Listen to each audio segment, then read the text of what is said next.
Bien, mis hermanos, a manera de introducción, es posible decir que cuando leemos los evangelios, no solo leemos lo que Dios ha hecho para nuestro bien por medio de Jesús, el Cristo, sino que también leemos sobre el cumplimiento de todas las profecías y promesas que el Señor Dios había hecho a Israel durante la era del Antiguo Testamento.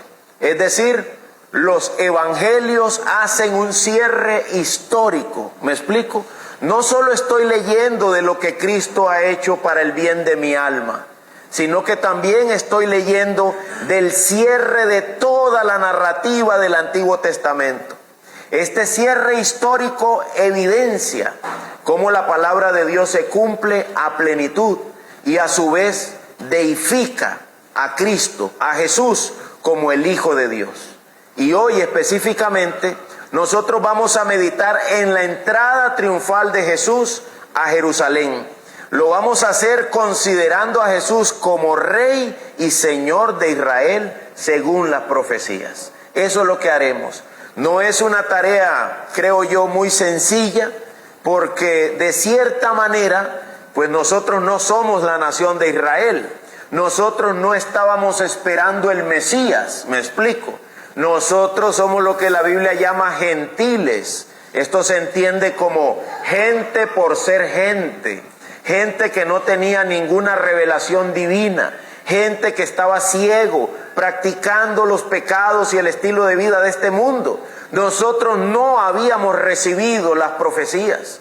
Nosotros no teníamos la palabra de Dios dada para nuestras almas como la nación de Israel las tenía.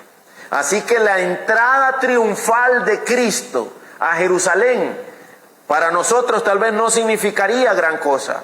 Para Jerusalén sí debió significar algo grande.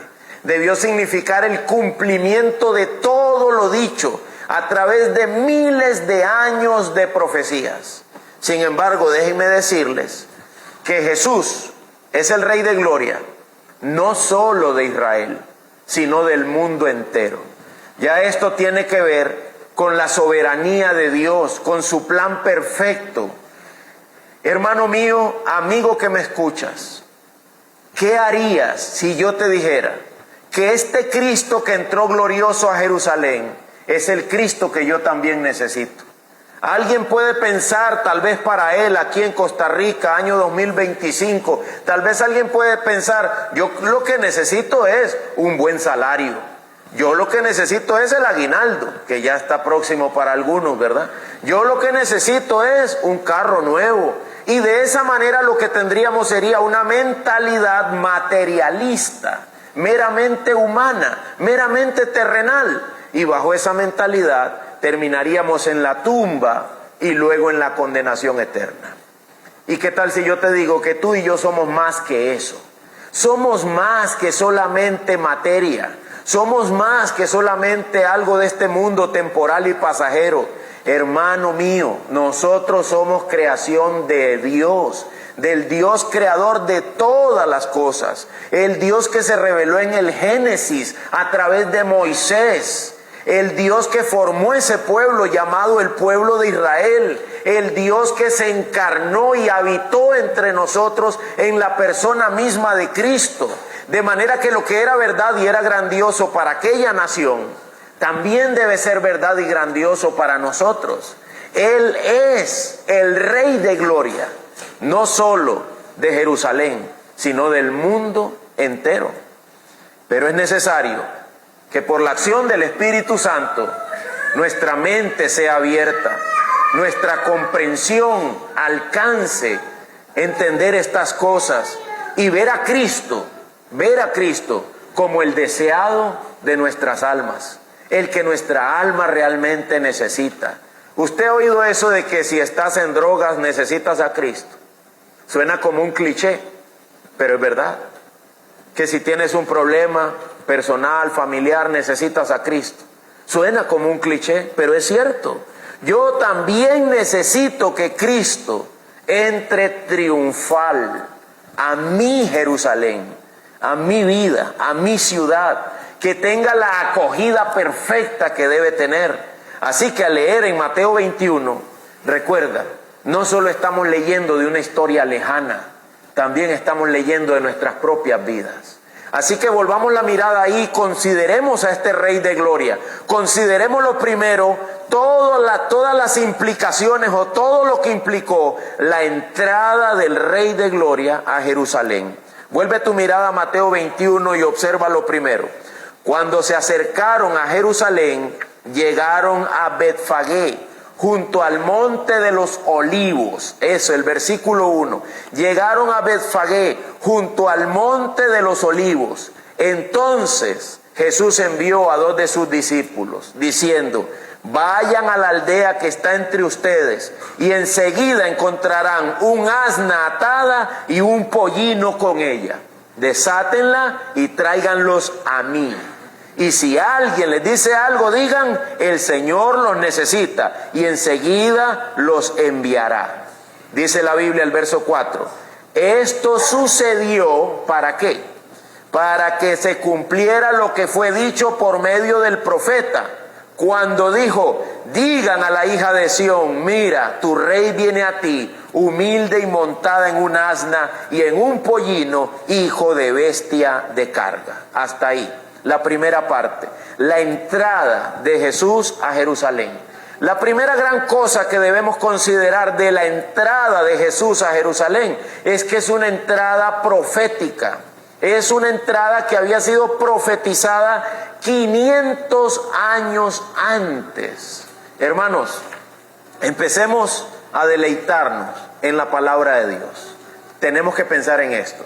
¿Qué probabilidad hay? Piense, ¿qué probabilidad hay de que yo pudiera decirle a usted lo que va a pasar en la esquina de la tienda La Nueva en Liberia dentro de 500 años? ¿Qué probabilidad hay de que eso sea cierto? De que yo pueda pegarle a esa profecía. Que dentro de 500 años va a estar un perro colorado ahí renqueando de la pata derecha en la esquina de la tienda La Nueva en Liberia. Para empezar, ustedes me van a escuchar y van a ignorar eso. ¿Por qué? Porque uno dice: qué locura esa. ¿Y qué sentido tiene? Esto es lo que dijo Zacarías. Escucha lo que dice tu Biblia en Zacarías 9:9. Regocíjate sobremanera, hija de Sión, da voces de júbilo, hija de Jerusalén. Mira, Zacarías 9:9 dice: mira, tu rey viene a ti, justo y dotado de salvación, humilde, montado en un asno, en un pollino, hijo de asna. Eso lo dijo el profeta Zacarías 500 años antes de que Jesús apareciera en el escenario. Y ahí estaba. De pronto, de manera gloriosa, 500 años más tarde, Él va a entrar a Jerusalén, pero se detiene en un lugar llamado Betfagé. Y me imagino que los discípulos dicen: ¿por qué nos paramos? Vamos para Jerusalén, ¿no? Sí, pero vamos a parar aquí. Háganme el favor, dice: vayan a la aldea que sigue y tráiganme el asna que está ahí y el pollino, que es la cría de esa asna. Tráiganmelos, porque yo los ocupo. ¿Te imaginas eso? 500 años después, en el momento exacto, el momento preciso, a la hora adecuada, ahí estaba el asna que dijo Zacarías, y ahí estaba el pollino que dijo Zacarías, y estaba el hombre dueño de esos animales, probablemente recientemente amarrándolos ahí, y Jesús llegando con los suyos y se va a traerme esos animales, porque hace 500 años que fue dicho que yo iba a venir. Y aquí estoy. Va, tráigamelos. Esto, hermanos míos, estoy seguro que los apóstoles fueron a traerlo y nunca pensaron en Zacarías. No lo pensaron. Esto lo entendió Mateo unos 30 años más tarde, y 70 años después Mateo escribe el Evangelio y nos dice: todo esto ocurrió para que se cumpliera la profecía.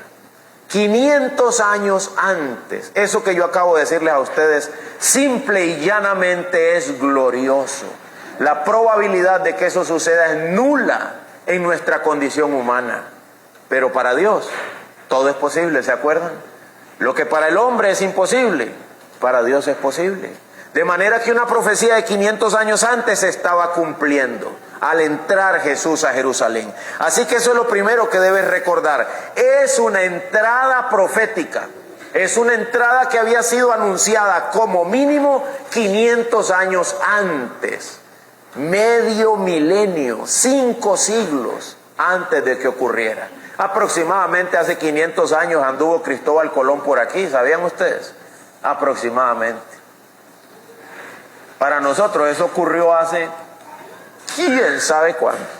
Uno solo dice 1520, pero no lo considera como una fecha cercana, ¿o sí?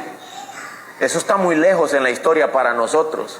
Pues muy lejos en la historia, Dios había prometido la entrada de Cristo. Ahora, no solamente es una entrada profética, también es una entrada que a nosotros nos genera reflexión. Por lo siguiente, dice Zacarías 14:4, escucha esto: sus pies, los de ese rey que viene a ti, sus pies se posarán aquel día, escucha dónde se tenía que posar ese rey, en el monte de los olivos, que está frente a Jerusalén. Los pies de ese rey profético tenían que parar justo frente al monte de los olivos. Y dice Mateo 21:1, cuando se acercaron a Jerusalén y llegaron a Betfagé junto al monte de los olivos, ahí está, justo donde el profeta dijo que tenía que pararse. Ahí está Cristo 500 años más tarde. ¿Y eso qué dice para nosotros? Dice varias cosas interesantes. La primera de ellas es ¿qué significa Betfagé? Betfagé era una población, era el punto de entrada a Jerusalén. De ahí para allá se consideraba territorio de Jerusalén, la ciudad santa en Betfagé. Sin embargo, Betfagé significa pueblo de los frutos aún no maduros. Pueblo de los higos verdes, es lo que significa. El higo era un alimento de aquella región. El problema es que el higo, para poder consumirlo, tenía que estar maduro. El higo, para poder sustentar al que lo quería consumir, tenía que estar maduro. Verde no sirve. Verde no ha llegado a su punto. Verde todavía no está listo. Aquí en Guanacaste se comen el mango tierno, ¿verdad? Sin embargo, hay un refrán: el que se come la fruta verde le da el dolor de panza. La idea es que la fruta, cuando está verde, todavía no está lista para ser consumida. Tal vez para pensarlo así habría que pensar en una papaya. ¿Usted le pegaría los dientes a una papaya verde? No creo. Pero ya estando madura, con mucho gusto, ustedes la deleitaría. Hermanos míos, Betfagé, con su nombre, es un presagio divino de juicio a la nación de Jerusalén. ¿Sabes por qué? Porque el rey está listo. El rey está listo. El rey está justo a tiempo. El rey está preparado para entrar a su pueblo, a su nación, a la ciudad de Dios. Y sin embargo, la ciudad sigue siendo un higo verde que todavía no está maduro. La ciudad sigue estando a destiempo, no ha dado la precisión necesaria para recibir al Rey de Gloria, como el Rey merece ser recibido. Esto es sumamente interesante, esto es digno de reflexionarse. En lugar de recibirlo como Rey de Gloria, lo que va a ocurrir con Betfagé y con Jerusalén, recuerden que Betfagé pertenece a Jerusalén, lo que va a ocurrir es que van a terminar matando al Rey de Gloria. Porque también en Betfagé ocurría algo interesante. Desde Jerusalén se sacrificaba cada cierto tiempo un animalito, un cordero, en expiación del pecado. Pero no solo se sacrificaba un cordero, también se liberaba otro que supuestamente cargaba con el pecado de la nación y lo sacaban hasta fuera de los límites del pueblo. Adivina dónde era el límite, en Betfagé. Hasta ahí llegaba. Lo que estoy diciendo es que todo sacrificio para la expiación de los pecados ocurría hasta Betfagé y desde Betfagé para adentro hasta Jerusalén. De manera que Jerusalén no está lista para recibir al Rey de Gloria, pero está lista para la expiación, para el sacrificio de la expiación por los pecados. No sé si me he logrado explicar claramente sobre eso. Es decir, el ritual para perdonar pecados ocurría de Betfagé a Jerusalén. Y Jesús está parado justo ahí, diciendo que el rey está listo, pero el pueblo no está listo para recibirlo como rey. El rey está listo, pero el pueblo sí está listo para sacrificarlo. Era justamente lo que iba a ocurrir. Una semana más tarde aproximadamente, Jesús iba a estar siendo sacrificado. Unos días después de esta entrada triunfal, Jesús iba a estar siendo crucificado, como siendo el Rey de Gloria, pero siendo crucificado como el Cordero que quita el pecado ya no solo de Jerusalén, sino del mundo entero. Nosotros, aunque somos costarricenses, hispanoamericanos, latinos, debemos entender que lo que ocurrió en esa región ese día vale para el universo entero, vale para toda la creación. Desde cualquier parte del mundo he de saber qué increíble. Mi Rey de Gloria, no solo el de los judíos, sino también el mío, estaba listo para reinar y el pueblo no estaba preparado para recibirlo. El pueblo sí estaba listo para sacrificarlo dentro de los linderos, donde el espectáculo público del sacrificio de Cristo como Cordero de Dios para el perdón de los pecados del mundo iba a estar ocurriendo. En medio de todo eso tienes este Rey de Gloria entrando. Esa es la primera parte que tiene que ver con la grandeza de que el pueblo no estaba listo para el rey, pero sí estaba listo para el sacrificio. Sin embargo, a pesar de ser él el cordero que iba a ser sacrificado, Jesús es el Señor de todas las cosas. Eso también lo vemos, en la entrada triunfal. Mira conmigo Mateo 21:2. Mateo 21:2. Seguimos siempre dentro de la entrada triunfal. Estamos analizando los elementos de la entrada triunfal. El segundo elemento es que a pesar de que no lo reciben como rey, Él es el Señor de gloria. Jesús dice lo siguiente, verso 2. Vayan a la aldea que está enfrente de ustedes y enseguida encontrarán una asna atada y un pollino con ella. Desátenla y tráiganlos a mí. Y si alguien les dice algo, digan: el Señor los necesita. El Señor los necesita. Interesante. Y luego dice: y enseguida los enviará de vuelta. Es decir, ya díganle que ya casi se los devuelvo. Pero que yo, ¿quién? El Señor los necesito. El término que utiliza Jesús para referirse a Él mismo es glorioso. Él dice: el Curios los necesita. ¿Sabes quién es el Curios?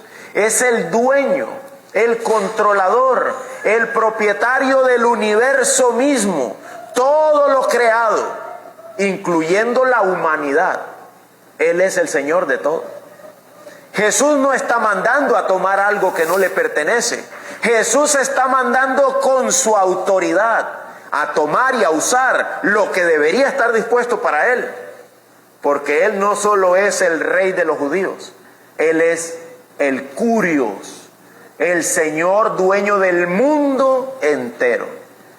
¿Cuánto más ese par de animalitos? Vayan y díganle al Señor, ese Señor, el dueño, que yo, el Señor, con S mayúscula, los necesito. Tienen que venir a mí. Tienen que dárselos, vayan a traérmelos. Esto fue dicho hace más de 500 años y ahí tienen que estar para mí. Mande a traerlos. Alguien decía que si lo habían mandado a robar. No, no los mandaron a robar. Los mandaron a traer algo que debería estar dispuesto para el Señor de gloria. Así de simple. Y sin embargo, también quiero que veas esto. Siendo el Rey de gloria, siempre tuvo tiempo para la humildad. ¿Qué dijo Él humildemente? Ya casi te los devuelvo. Hermanos, eso es una gracia tremenda, una compasión inmensa. Él tiene cuidado, siendo eso de Él, Él tiene cuidado del administrador temporal, el dueño de los animales. Los animales son de Dios. El dueño de los animales es de Dios. Él manda a traer los animales con la autoridad del Señor, pero a la vez responde con la humildad y la gracia de un siervo. Ya casi te los devuelvo. Eso es glorioso. Nosotros necesitamos ver a este Rey de Gloria y ver cómo se mueve este Rey de Gloria. Es grandísimo, es poderosísimo, es Señor de todo. Y sin embargo, tiene cuidado de nosotros. No nos abandona, no es un déspota, sino que es considerado de nuestra condición y humildemente dice, ya casi te los devuelvo. Son míos como Señor. Dile que ahorita se los mando de vuelta. Uno diría, es como contradictorio, ¿no? Si son de Él, son de Él. ¿Por qué tiene que estar con cuidado de que ya casi los devuelve? Porque Él es compasivo, porque Él es misericordioso, porque Él vino para servir, no para ser servido. Entonces, a pesar de que hace ejercicio de su señorío, siempre tiene en cuenta la condición de las almas con las que Él está tratando. ¿Cierto o no? Si Él mata, Él también revive. Si Él da vida, Él también sustenta. Él hace uso de su señorío. Con una mano y con la otra te consuela. Porque sabe que somos polvo. Sabe que somos ceniza. Sabe que somos necesitados de su auxilio. Que si Él se parara frente a nosotros solo como Señor, caeríamos muertos de inmediato y no podríamos soportar su presencia. Así que recuerda, Él ejerce su señorío y a la misma vez, entre paréntesis y más bajito, te dice, luego te los devuelvo. Luego te los devuelvo. Tan bueno es, tan santo es, que no teniendo por qué considerarnos en nada, siempre toma en cuenta nuestra condición. Siempre toma en cuenta nuestra condición. Así que, hermanos míos, también estamos aquí ante la introducción de algo más en la entrada triunfal de Cristo. Lo primero es que el pueblo no estaba listo para recibirlo como rey, pero sí estaban listos para sacrificarlo, como era propio de todo lo que ocurría entre Jerusalén y Betfagé.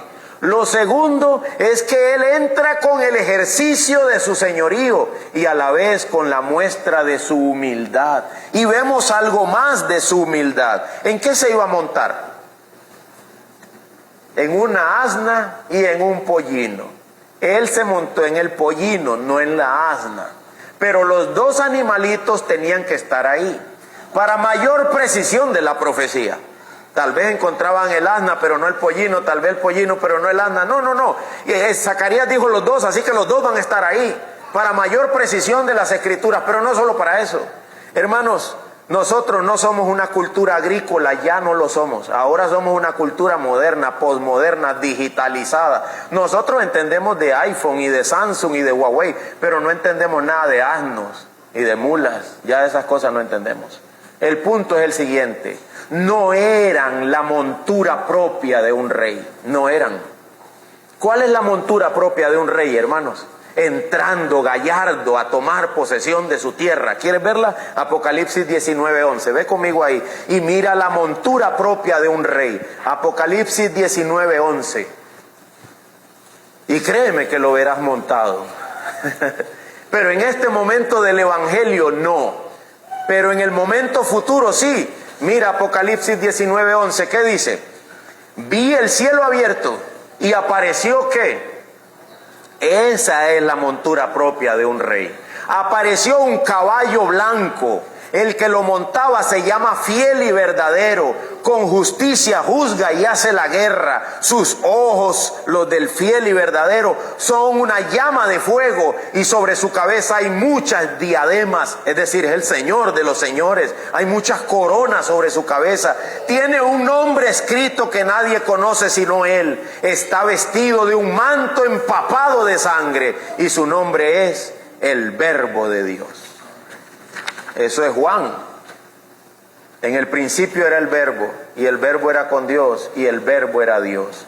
Y Juan 1:14, y el Verbo se hizo carne, y habitó entre nosotros, y vimos su gloria, gloria como del unigénito Hijo de Dios. Hermanos, Jesús es el Verbo. Jesús es el Rey que debería montar en ese hermoso caballo blanco. Y sin embargo, ¿en qué dijo que venía montado la primera vez? En un burrito. En un burrito. Para ponerlo así en buen tico. En un burrito. Humilde es lo que significa. Sencillo es lo que significa. No parece el Rey de Gloria. Si tú tienes una profecía de 500 años atrás, ¿qué esperarías el día que esa profecía se cumpliera? Si todo el mundo anda ahí con las profecías de Notre Dame, dice la gente, vio pastor las profecías de Notre Dame, y vio las profecías se están cumpliendo. ¿Por qué? Porque el sol salió más tarde hoy. Todo el mundo está esperando cosas raras. Aquí tenemos el cumplimiento de una profecía gloriosa de 500 años antes, y aparece cumpliéndola montado en el burro, como si nada. El Rey de Gloria, el que viene a salvar el mundo entero. Pero parece que no. Probablemente Pedro estaba esperando que mandaran a traer un caballo grande, blanco, pero no, era un burrito y la mamá del burrito vayan a traerlos. Animales de carga, animales de trabajo, animales que representaban todo lo que tiene que ver con la madurez, quietud, humildad. Ese es el Rey de Gloria.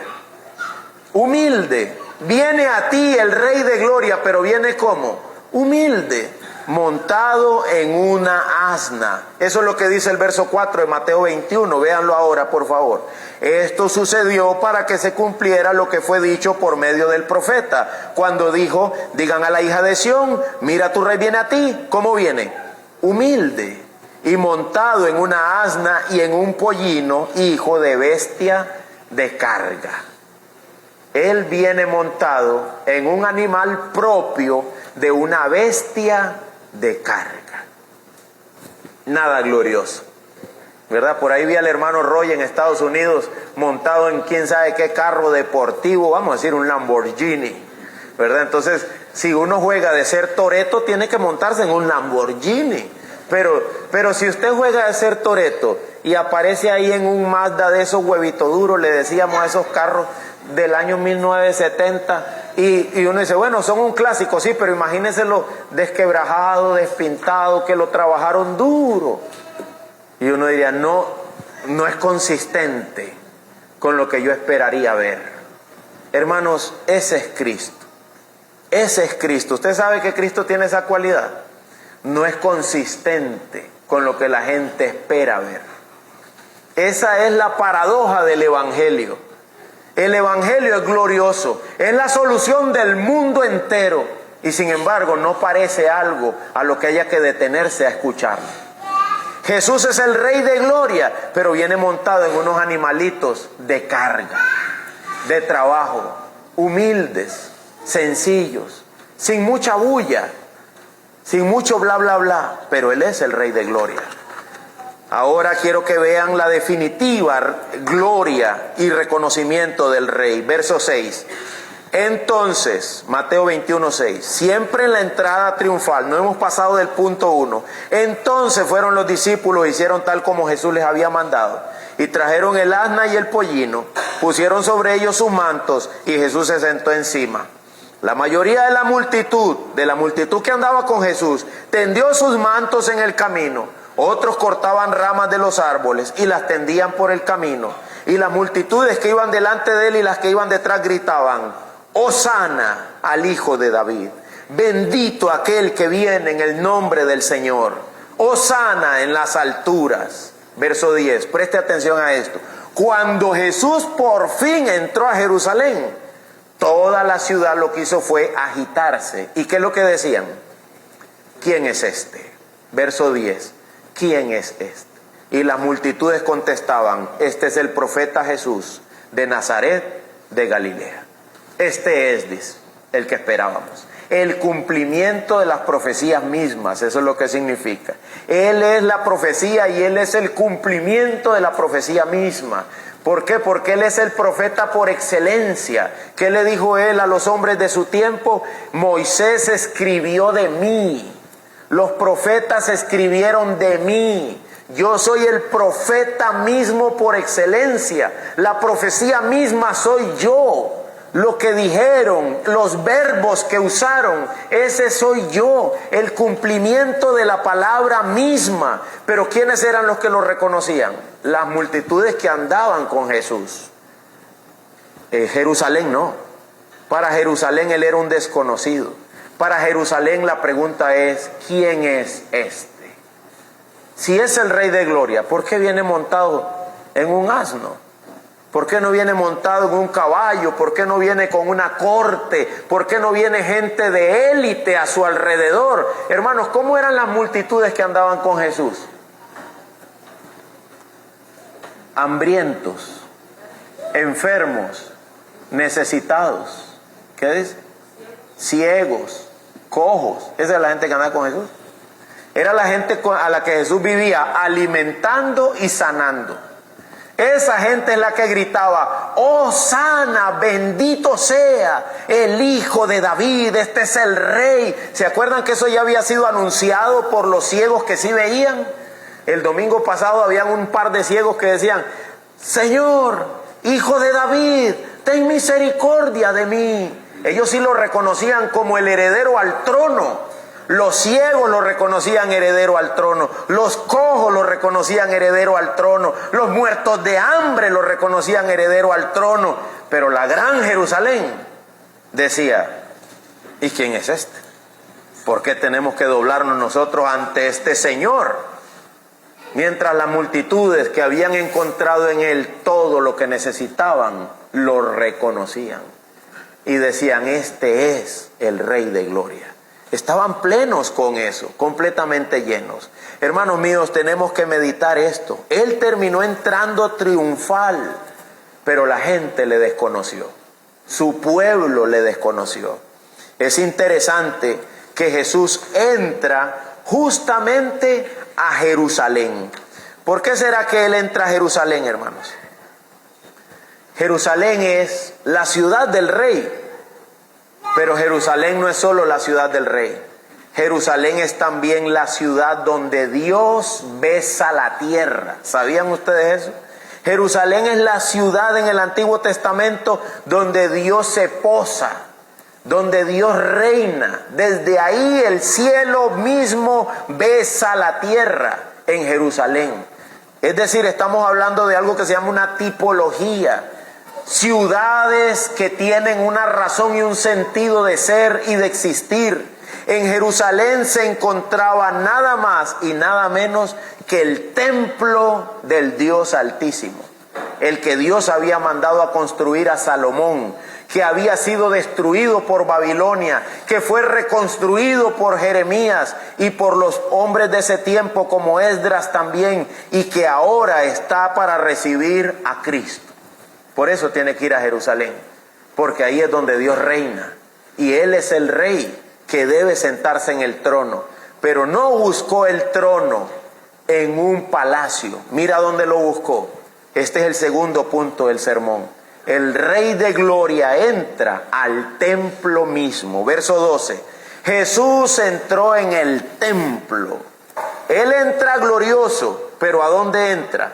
Al templo, no al palacio, al templo, y echó fuera a todos los que compraban y vendían en el templo. También volcó las mesas de los que cambiaban dinero, en los asientos de los que vendían las palomas, y dijo: escrito está, mi casa será llamada casa de oración, pero ustedes la están haciendo cueva de ladrones. Esto, una vez más, tiene que ver con las características únicas y eternas de este Rey de Gloria. Ese templo había sido estipulado por Dios, que Él traería a su pueblo de regreso a la ciudad de Dios y al templo de Dios. Mira lo que dice Isaías, lo leo para ti. Isaías 56:7.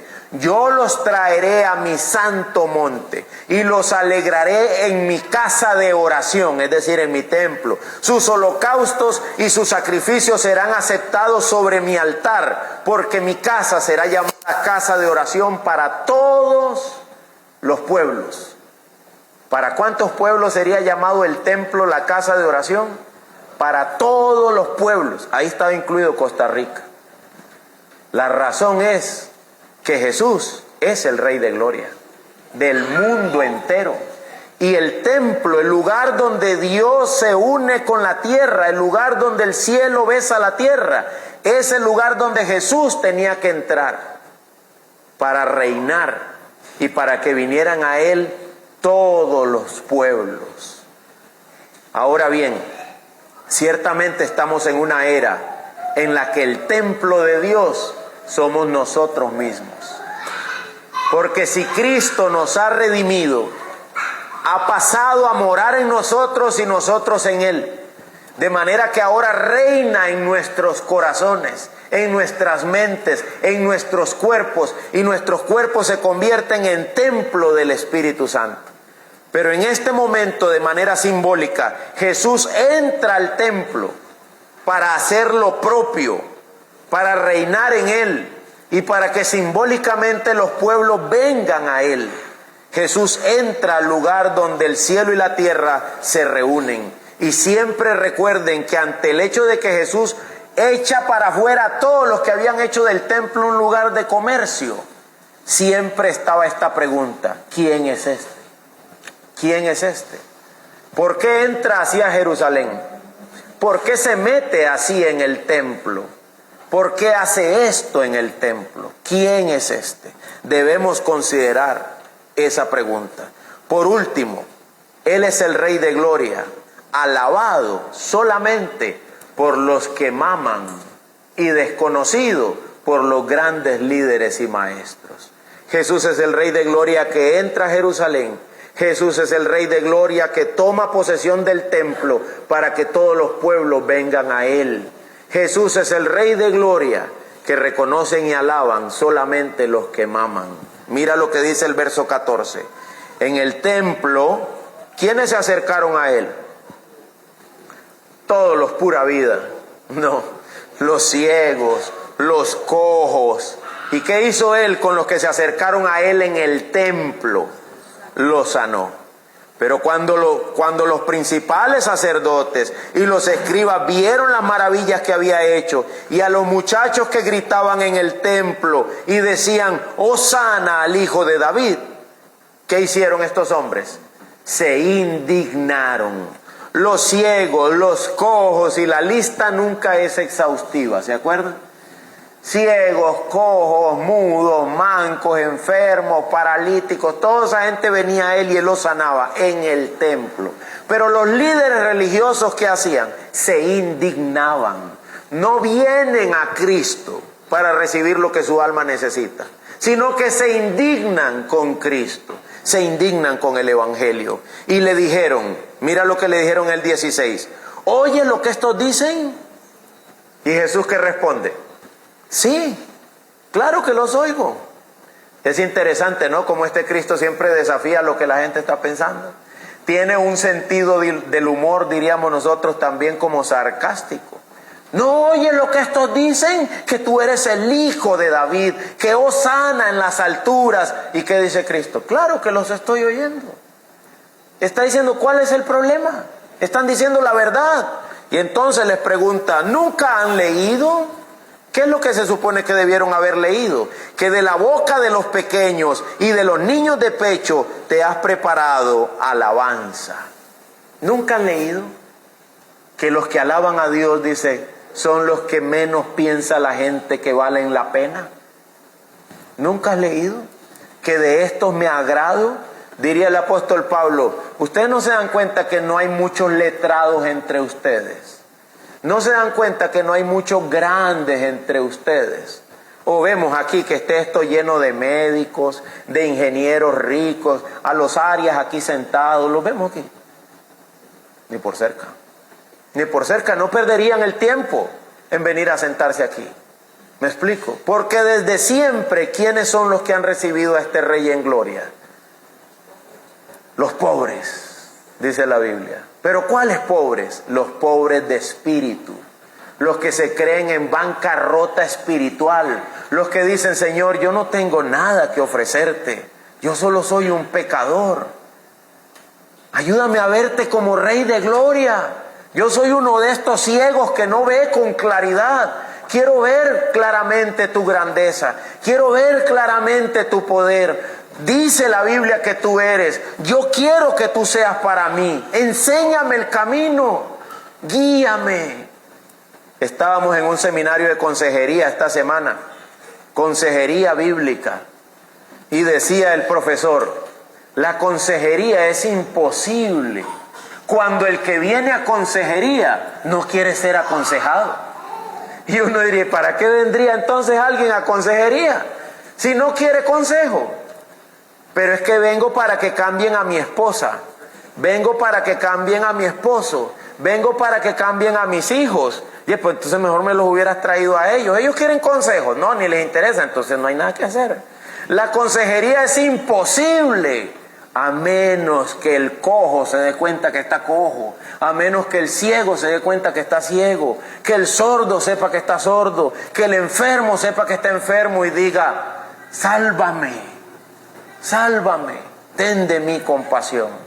Hermanos míos, el Evangelio siempre es y ha sido contradictorio.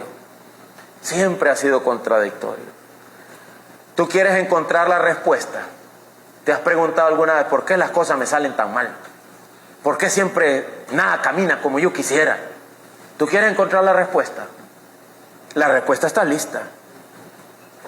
Cristo dijo en la cruz, hecho está, consumado es, no hay más sacrificio, todo está ya pleno. Ya Cristo llegó a lo máximo. Aquí solo está entrando, todavía no lo hemos dado muerte, pero hay que adelantarnos para poder predicar el Evangelio y terminar. Hermanos, ya Cristo ha sido sacrificado, el Cordero de Dios que quita el pecado del mundo, por medio del cual nosotros somos reconciliados otra vez con Dios. Y dice Pablo, les rogamos como si Dios rogara por medio nuestro. Reconcíliate con Dios.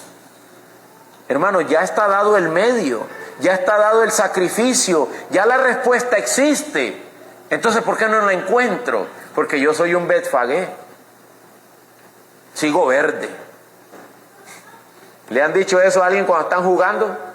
¿Verdad? Hay un juego que hacemos que dice uno, caliente, caliente, caliente, pero cuando se aleja del objetivo, ¿qué decimos? Frío, frío, frío, frío, ya está helado, le dice uno, ¿verdad? Hermanos míos, también hay un juego en el que decían, estás verde, es decir, no has llegado al punto, no has llegado al punto. El problema está en mí, el problema soy yo, el problema no es Cristo, el problema no es el Evangelio. El Evangelio está listo, el Rey de Gloria está preparado, pero a mí me parece inconsistente. ¿Por qué? Porque no logro ver su gloria. Lo veo muy sencillo, lo veo muy humilde, lo veo muy apático, me parece que no da la talla, lo veo montado en un burro. Y digo, ¿quién es ese? Y ahí está Edier, un muerto de hambre, diciéndote, es el Rey de Gloria, Hosana al Hijo de David. Y tú dices, ¿por qué vuelca las mesas? ¿No han oído que de la boca de los que maman de él me he preparado alabanza? Cállalos. Que dejen de decir eso. Estamos esperando a alguien más glorioso, más hermoso que tú. Dice Isaías, lo veremos, pero sin atractivo. Lo veremos como una raíz de tierra seca. ¿Te imaginas? Una raíz de tierra seca, hermanos. ¿Qué tiene de hermoso la raíz de un mango en un patio? ¿Qué tiene de llamativo? Si tú eres buen guanacasteco, has visto los patios, las viejitas lo barren tanto que las raíces se le salen al palo de mango. Imagínate que alguien está ahí viendo la raíz del palo mango. ¡Wow! Y tú te acercas y dices, ¿qué estás viendo? ¡Wow! ¿Pero qué ves? No estás viendo esa hermosura, ¿pero qué? Y lo único que tú ves es la raíz del palo mango. No entiendes por qué ese se admira con una raíz de un palo en tierra seca. ¿Me explico? Así vino Cristo la primera vez. Pero vino así, humilde, para que le deseáramos. Volverá tal y como lo quisiéramos ver. Pero si no lo deseaste en su sencillez, como el Rey de Gloria, cuando Él vuelva como Rey, no estará para ti, sino solo para destruirte. Es un glorioso intercambio. Desafía el orgullo humano. Me das tu fe y me das tu confianza como Rey en mi condición humilde y reinarás conmigo cuando yo vuelva en gloria. ¿O desconfías de mí ahora y te aplastaré cuando vuelva en grandeza y en poder? Cuando yo lo leo y yo digo, qué sabio es el Evangelio. Qué sabio es el Evangelio. Sin duda requiere de mí ahora la humildad para reconocerlo. ¿Quiénes son los que lo reconocerán y lo alabarán?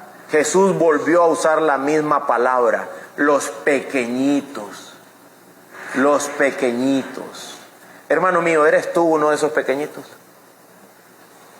¿Te autohumillas a ti mismo para que solo Él sea glorificado? ¿Eres tú uno de esos pequeñitos? Pastor, ¿por qué viene tan poquita gente a esta iglesia? ¿Qué importa? Te predicaron a Cristo, te mostraron la gloria del Rey que viene, te enseñaron cómo estar bajo sus pies para reconocerlo cuando aparezca. Te esperamos el otro domingo. Él nunca fue bueno haciendo que las multitudes le siguieran. ¿Sabes que cuando Cristo fue crucificado, cuántos quedaron orando en el aposento alto? 120. ¿Y cuántos eran al principio? Más de 10,000. Y terminaron 120. Una mínima cantidad comparada con la cantidad que le reconocía. Pero en un momento dado Él les dijo, ustedes me siguen porque yo les doy de comer. Desde ese día se fueron muchos. Y aún los 120 que quedaron no hubieran podido quedar nunca si el Señor no los hubiese sostenido. Es imposible entrar al reino de los cielos. Pero para lo que para los hombres es imposible, para Dios es posible. Debo hacerme pequeño, como un niño, para heredar este reino. El apóstol Pablo dice, y con esto termino. Oye lo que Pablo dice en Filipenses 3:8.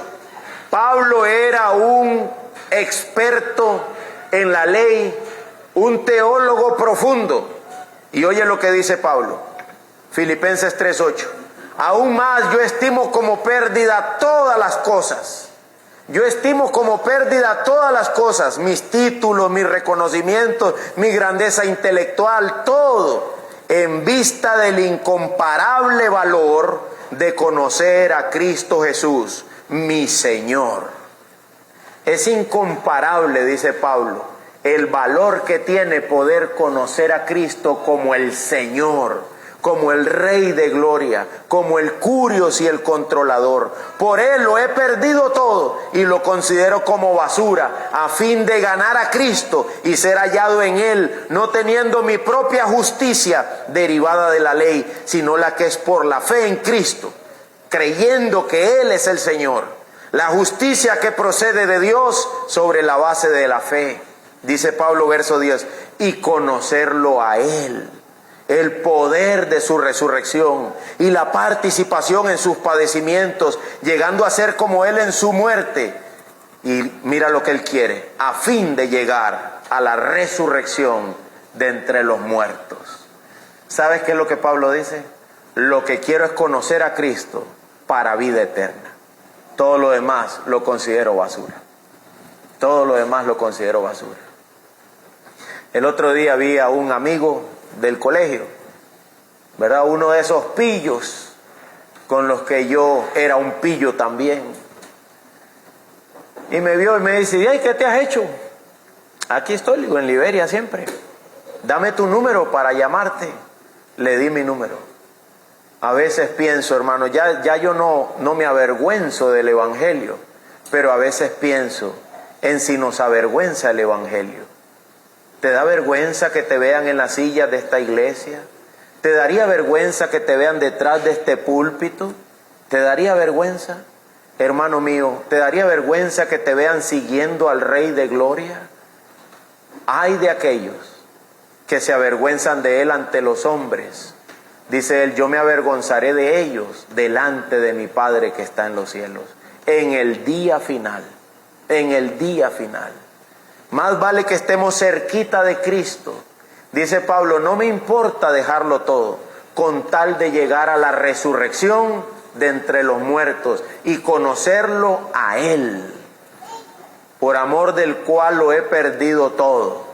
hasta el reconocimiento del público, por amor del cual lo he perdido todo y lo tengo por basura, con tal de alcanzar a Cristo. ¿Lo cambiarías tú por todo, hermano? ¿Lo dejarías todo tú por Él? Decía un viejo canto, Él lo dejó todo por nosotros. Él lo dejó todo por nosotros. Dejó el cielo y dejó la gloria para ser humillado en medio de nosotros, con la intención de rescatarnos y volvernos a Dios. Hermanos, si nosotros entendiéramos las profundidades de las bellezas de estas palabras, ¿sabes cuándo las entenderemos plenamente? Cuando el cielo se abra y la tierra tiemble y escuchemos la trompeta y digamos, era cierto. Sí, es verdad. Suena como de una historia de Walt Disney, pero no lo es. No es fantasía, es pura realidad. La vida misma en esta tierra es así de maravillosa, así como Cristo vendrá. Vamos a orar.